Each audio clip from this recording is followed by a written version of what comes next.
What's going on, all you cyberpunks and retro nerds out there? It's Tommy the Hammer, your favorite horror movie host. Today's Friday, and I don't know about you guys, but I was really looking forward to this weekend. Mainly because I get to watch a lot of horror movies, hang out with my friends, do reviews for you guys to use. We're going to be discussing Halloween 666, the origin of Michael Myers, or as some of you guys know this film as, Halloween, the curse of Michael Myers. This version of the film that I've got right here happens to be the producer's cut. It's unrated, which means that the MPAA didn't rate this movie, or at least this version of the film.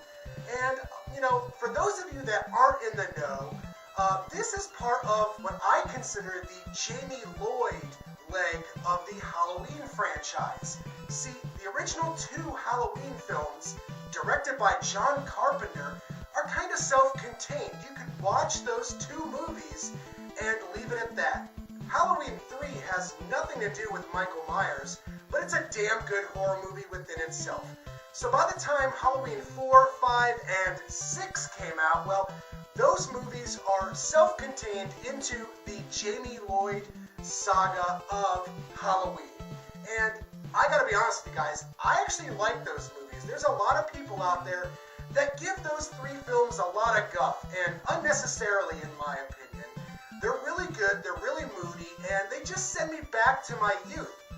Actress Danielle Harris, who plays the little girl in part 4 and 5, well, I found her to be, immensely relatable when I was a kid. I was around her age when those movies came out, so watching those Halloween movies, I don't know, I have a certain kinship towards them. Hey, Jamie, where's your costume? Where's your mask, or are you wearing it? I don't need to wear a stupid costume. That's because every day is Halloween at Jamie's house, right, Jamie? Because your uncle's the boogeyman. Boogeyman, boogeyman, Jamie's uncle's a boogeyman. How come your mom didn't make you a costume, Jamie? How could she? Her mommy's dead. Jamie's mommy's a mummy. Stop it, okay? Stop it! Jamie's an orphan. Jamie's an orphan. Stop it, please stop it! Jamie's an orphan. Jamie's an orphan. Jamie's an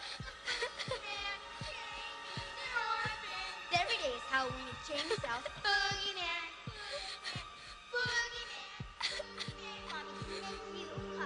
Slashers were huge, so I really can't blame the producers for wanting to kind of go into that hair metal direction. And, from my point of view, I love slasher movies like that. I love the later Jason movies. I love the later Freddy Krueger films and, the later Hellraiser movies. I can get into sequels, especially ones from the 1980s. So I'm curious as to what the hell this movie's gonna be like. I was a fan of Halloween 6. Why don't you guys check out the trailer for the movie? When we get back, we're gonna be discussing Halloween, the curse of Michael Myers. Every legend is based on fact. Every myth is grounded in truth. For 17 years, the town of Haddonfield, Illinois, has been haunted by a night when evil roamed the streets and a madman ruled the night. Everyone knows his name. Now, everyone will know the truth. I knew what he was, but I never knew why.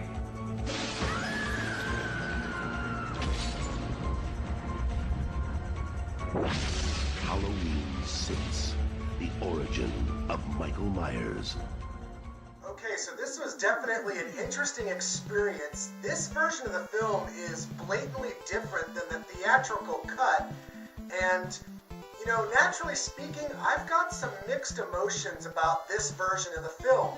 Back in the day when I actually saw that in theaters, it was kind of an event film. There hadn't been a Halloween sequel in a long time, and I had been, a lifelong follower of the series, so to actually see that movie in theaters, well, it was kind of a treat for me. Well, this version of the movie is definitely different. It's, a lot more slow-paced and deliberate. The final scene of this movie makes absolutely no sense.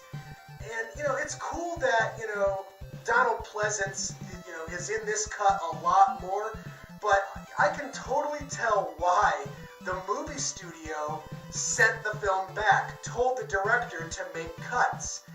And even, the character of Jamie Lloyd, her death sequence in this movie is just, it's kind of drawn out, and it's nowhere near as violent as her fate in the theatrical cut. And I know some people online actually prefer her death sequence in this one because it's less, gruesome.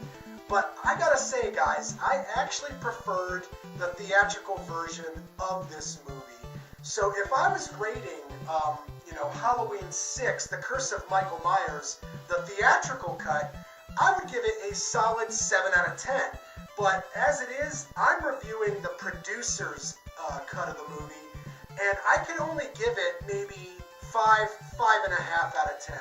So if you've never seen this version of the film, and you're curious, and you're a fan of the series, especially the whole Jamie Lloyd plot arc, then you pretty much owe it to yourself to check out this version of the film. But don't expect too much, and, if you're put off by some of the plot elements, well, guys, I can't say I blame you, because it certainly put me off.